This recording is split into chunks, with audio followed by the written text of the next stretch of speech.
कृष्ण पक्ष, विजया एकादशी, ये महत्वपूर्ण शुभ दिन माघ 24 शक संवत 1947 का पुण्य अवसर और आज की प्रचलित भाषा में कहूं तो 13 फरवरी का ये दिन भारत की विकास यात्रा में एक नए आरंभ का साक्षी बन रहा है। हमारे यहाँ शास्त्रों में विजया एकादशी का बहुत महत्व रहा है। इस दिन जिस संकल्प के साथ आगे बढ़ते हैं उसमें विजय अवश्य प्राप्त होती है। आज हम सभी भी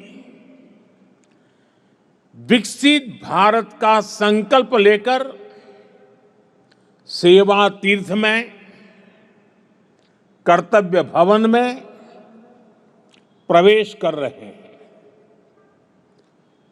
अपने लक्ष्य में विजयी होने का दैवीय आशीर्वाद हमारे साथ है। मैं आप सभी को, पीएमओ की पूरी टीम को, कैबिनेट सचिवालय और विभिन्न विभागों के सभी कर्मचारियों को सेवा तीर्थ और नए भवनों की बधाई देता हूं।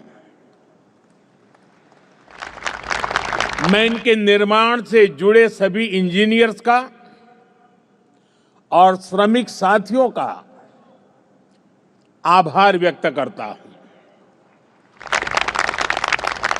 साथियों, आजादी के बाद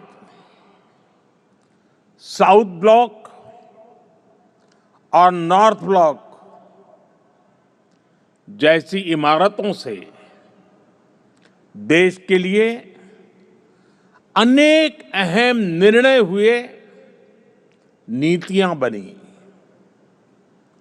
लेकिन ये भी सच है कि ये इमारतें ब्रिटिश साम्राज्य के प्रतीक के तौर पर बनाई गई थी। इन इमारतों को बनाने का मकसद भारत को सदियों तक गुलामी की जंजीरों में जकड़े रखना था। साथियों, आप भी जानते हैं, एक समय था जब कोलकाता शहर देश की राजधानी हुआ करता था। लेकिन 1905 के बंगाल विभाजन के उस दौर में कोलकाता ब्रिटिश विरोधी आंदोलन का प्रबल केंद्र बन चुका था और इसलिए अंग्रेजों ने 1911 में भारत की राजधानी को कोलकाता से दिल्ली शिफ्ट किया और उसी के बाद अंग्रेजी हुकूमत की जरूरतों और उसकी सोच को ध्यान में रखकर नॉर्थ ब्लॉक, साउथ ब्लॉक जैसी इमारतें बनाने का काम शुरू हुआ। इसके बाद जब रायसीना हिल्स के इन भवनों का उद्घाटन हुआ था, तब उस समय के वायसराय ने कहा था, जो नए भवन बने हैं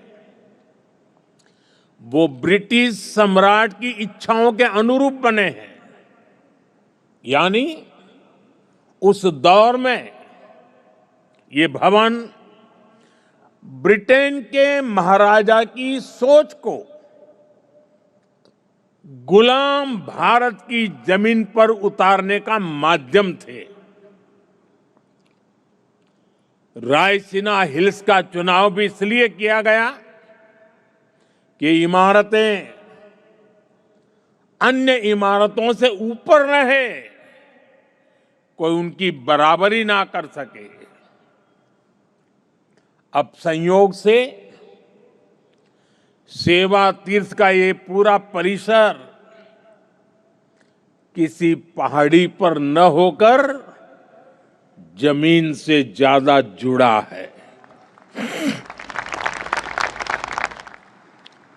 साउथ ब्लॉक और नॉर्थ ब्लॉक जैसी इमारतें जहां ब्रिटिश हुकूमत की सोच को लागू करने के लिए बनी थी, वहीं आज मैं गर्व के साथ कह सकता हूं कि सेवा तीर्थ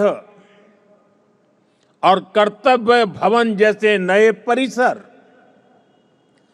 भारत की जनता की आकांक्षाओं को पूरा करने के लिए बने हैं। यहां से जो फैसले होंगे वो किसी महाराजा की सोच को नहीं, 140 करोड़ देशवासियों की अपेक्षाओं को आगे बढ़ाने का आधार बनेंगे।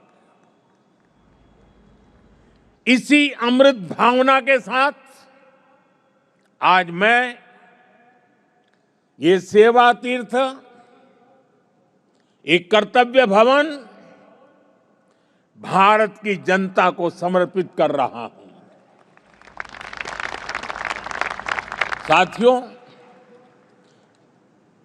इस समय 21वीं सदी का पहला क्वार्टर पूरा हो चुका है। ये आवश्यक है कि विकसित भारत की हमारी कल्पना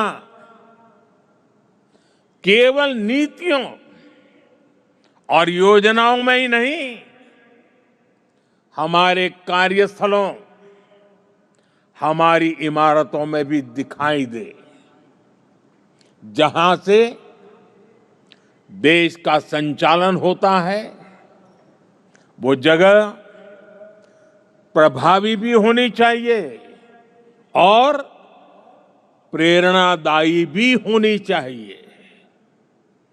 वो इम्प्रेसिव भी हो और इंस्पायरिंग भी हो। आज नई नई टेक्नोलॉजी तेजी से हमारे बीच जगह बना रही है, लेकिन इन सुविधाओं के विस्तार के लिए, नए टूल्स के उपयोग के लिए पुरानी इमारतें नाकाफी पड़ रही है। साउथ ब्लॉक, नॉर्थ ब्लॉक, पुराने भवनों में जगह की कमी थी, सुविधाओं की भी अपनी सीमाएं थी। करीब करीब 100 साल पुरानी ये इमारतें भीतर से जर्जर होती जा रही थी। इसके अलावा भी कई चुनौतियां थी। मैं समझता हूं इन चुनौतियों के बारे में भी देश को निरंतर बताया जाना जरूरी है। जैसे आजादी के इतने दशकों के बाद भी भारत सरकार के अनेकों मंत्रालय दिल्ली के 50 से ज्यादा अलग अलग स्थानों से चल रहे हैं। हर साल इन मंत्रालयों की इमारतों के किराए पर ही प्रति वर्ष 1,500 करोड़ रुपए से ज्यादा खर्च हो रहे हैं। हर रोज 8 से 10,000 कर्मचारियों को एक इमारत से दूसरी इमारत में जाने का लॉजिस्टिक खर्च अलग होता था।